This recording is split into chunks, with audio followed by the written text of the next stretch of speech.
اعوذ باللہ من الشیطان الرجیم، بسم اللہ الرحمن الرحیم۔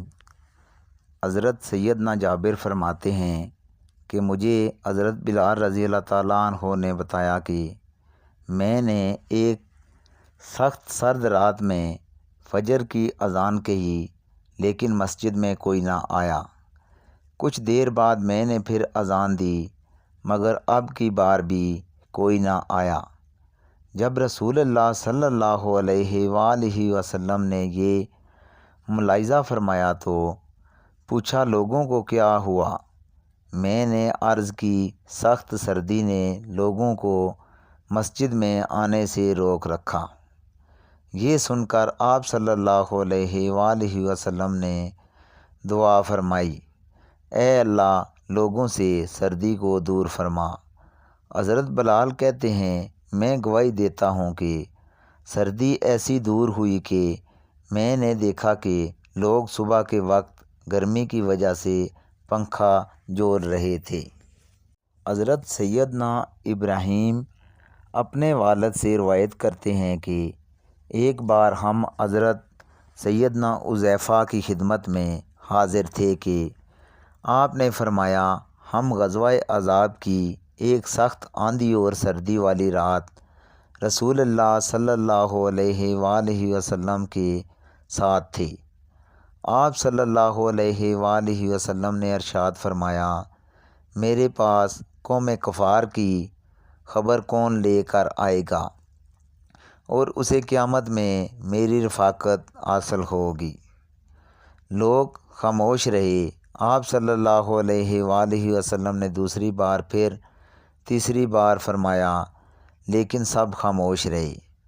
پھر فرمایا، اے حذیفہ میرے پاس قریش کی خبر لاؤ۔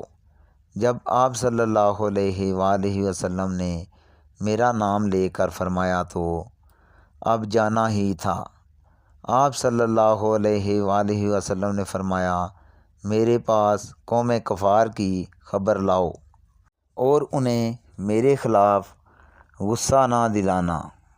حضرت حذیفہ فرماتے ہیں، میں اس سخت سردی کے موسم میں چلا تو ایسا لگ رہا تھا جیسا کہ میں حمام میں چل رہا ہوں، یعنی مجھے سردی بالکل نہیں لگ رہی تھی، حتیٰ کہ میں قریش کے پاس پہنچ گیا۔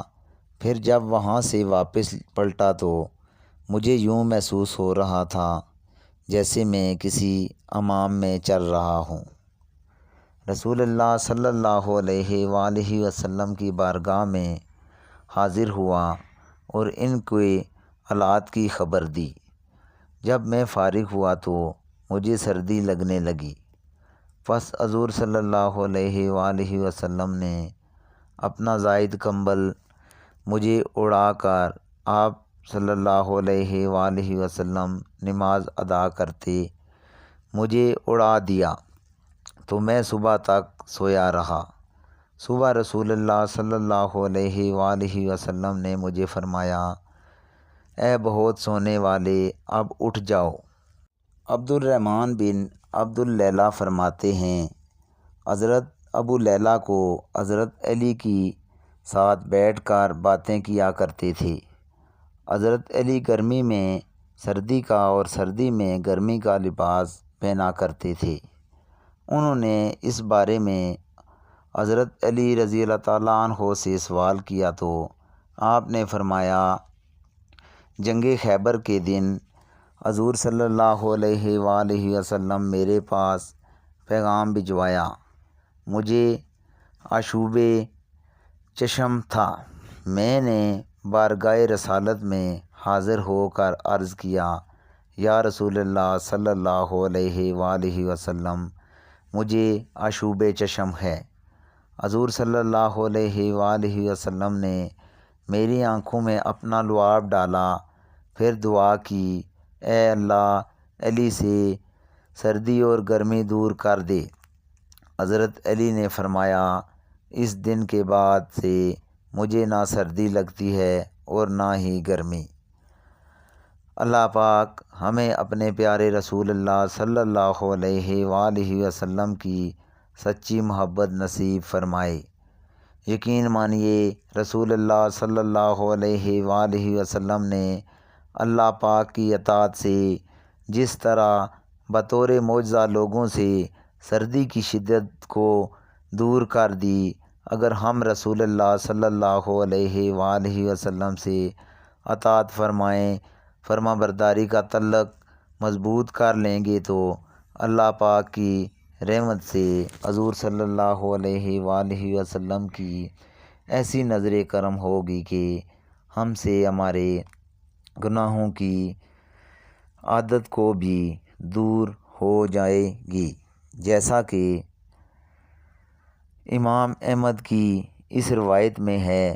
حضرت ابو امامہ رضی اللہ تعالیٰ عنہ سے روایت ہے کہ ایک نوجوان نبی کریم صلی اللہ علیہ وآلہ وسلم کی خدمت میں حاضر ہوا اور عرض کیا، یا رسول اللہ صلی اللہ علیہ وآلہ وسلم، مجھے زنا کرنے کی اجازت دے دی جائے۔ لوگ اس کی طرف متوجہ ہو کر اسے ڈانٹنے لگے اور اسے پیچھے ہٹانے لگے، لیکن نبی پاک صلی اللہ علیہ وآلہ وسلم نے اس سے فرمایا، میرے قریب آ جاؤ۔ وہ نبی کریم صلی اللہ علیہ وآلہ وسلم کے قریب جا کر بیٹھ گیا۔ نبی پاک صلی اللہ علیہ وآلہ وسلم نے اس سے پوچھا، کیا تم اپنی والدہ کے حق میں بدکاری کو پسند کرو گے؟ اس نے کہا، اللہ کی قسم کبھی نہیں، میں آپ پر قربان جاؤں۔ نبی کریم صلی اللہ علیہ وآلہ وسلم نے فرمایا، لوگ بھی اسے اپنی ماں کے لیے پسند نہیں کرتے۔ پھر آپ نے اس سے اس کی بیٹی، بہن، پھوپھی، خالہ کے بارے میں پوچھا۔ اس نے ہر بار یہی کہا کہ اللہ کی قسم کبھی نہیں، میں آپ پر قربان ہو جاؤں۔ پھر نبی اکرم صلی اللہ علیہ وآلہ وسلم نے اپنا دست مبارک اس کے جسم پر رکھا اور دعا کی کہ اے اللہ، اس کے گناہ معاف فرما، اس کے دل کو پاک فرما اور اس کی شرمگاہ کی حفاظت فرما۔